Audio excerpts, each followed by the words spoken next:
2023년 기초연금액이 단독가구는 32만 3,180원, 부부가구는 51만 7,080원으로 결정이 되었습니다.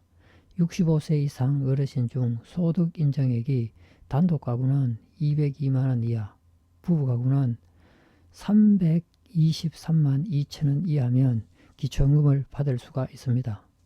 부부 중 한 명만 연금 대상이어도 부부가구 소득 인정액이 적용됩니다. 그러면 소득 인정액 산정 방식을 알아보겠습니다. 소득 인정액은 소득 평가액과 재산의 소득 환산액을 합한 금액입니다. 소득 평가액은 각종 소득을 합한 금액인데요. 사업소득, 이자소득, 배당소득, 연금소득은 소득이 그대로 반영되고 근로소득과 무료 임차소득은 평가 방식이 다릅니다. 그러면 평가 방식을 알아보겠습니다. 근로소득은 소득 금액에서 108만원을 공제한 후 남은 금액의 70%만 소득으로 평가하게 됩니다. 예를 들어 근로소득 208만원인 경우 208만원에서 108만원을 공제하고 난 후 남은 100만원의 70%, 즉 70만원을 소득으로 평가하게 됩니다. 무료 임차소득은 시가표준액 6억원 이상의 잔여주택에 거주할 시 시가표준액의 연 0.78%를 소득에 포함합니다. 예를 들어 6억원 주택의 경우 6억원의 0.78%, 즉 연 468만원을 12개월로 나누어서 월 39만원을 소득에 포함합니다. 재산의 소득 환산액이란 재산을 월 소득으로 환산해서 소득 인정액으로 평가하는 것입니다.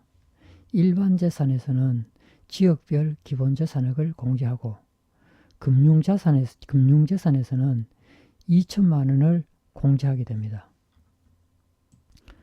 일반 재산을 평가할 때 건축물 토지는 시가표준액으로, 임차보증금은 보증금의 95%를 적용해서 평가하고 지역별 기본재산액을 공제합니다. 지역별 기본재산액 공제금액은 특별시, 광역시, 특례시는 1억 3,500만원, 중소도시는 8,500만원, 농어촌은 7,250만원이 되겠습니다. 재산에서 부채가 있으면 부채도 공제를 합니다. 부채는 금융기관, 공공기관 대출금, 임대보증금 등이 인정됩니다. 이렇게 공제를 하고 난 후 재산에서 재산소득 환산율 연 4%를 적용하고 이를 12개월로 나누면 재산의 월소득 환산액이 평가됩니다.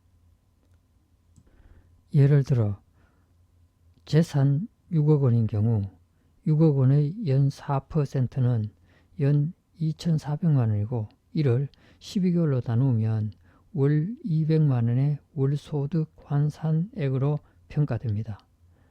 여기서 주의해야 할 점은 3000cc 이상 또는 4000만원 이상 자동차 및 골프, 승마, 콘도 등 회원권은 월 100%의 소득 환산율을 적용합니다. 예를 들어 3000cc 이상이고 가격이 2천만원 하는 자동차를 소유하고 있다면 그 가격을 월 100%의 소득 환산율로 적용해서 2천만원의 월소득이 있는 것으로 평가합니다. 이렇게 소득 평가액과 재산의 소득 환산액을 합한 소득 인정액이 선정 기준액 이하이면 기초연금을 받을 수 있습니다. 그러나 기초연금을 받는 사람이 기초연금 수급으로 발생한 소득으로 인하여 기초연금을 받지 못하는 사람보다 소득이 더 많아지는 소득 역전 현상이 발생하게 됩니다. 이러한 소득 역전 방지를 위해서 소득 인정액과 기초연금을 합한 금액이 선정 기준액을 넘으면 그 넘는 금액만큼 감액해서 기초연금을 받게 됩니다. 선정 기준액에서 기초연금액을 뺀 금액인 단독가구는 169만 6,820원 이하, 부부가구는 271만 4,920원 이하이면 기초연금을 감액 없이 받을 수가 있습니다. 국민연금을 48만 4,770원 이상 받는 분은 기초연금을 감액해서 받는데요. 국민연금 급여액과 가입기간 등을 고려해서 개인에 따라 다르게 산정한 후 기초연금을 감액해서 받게 됩니다. 감사합니다.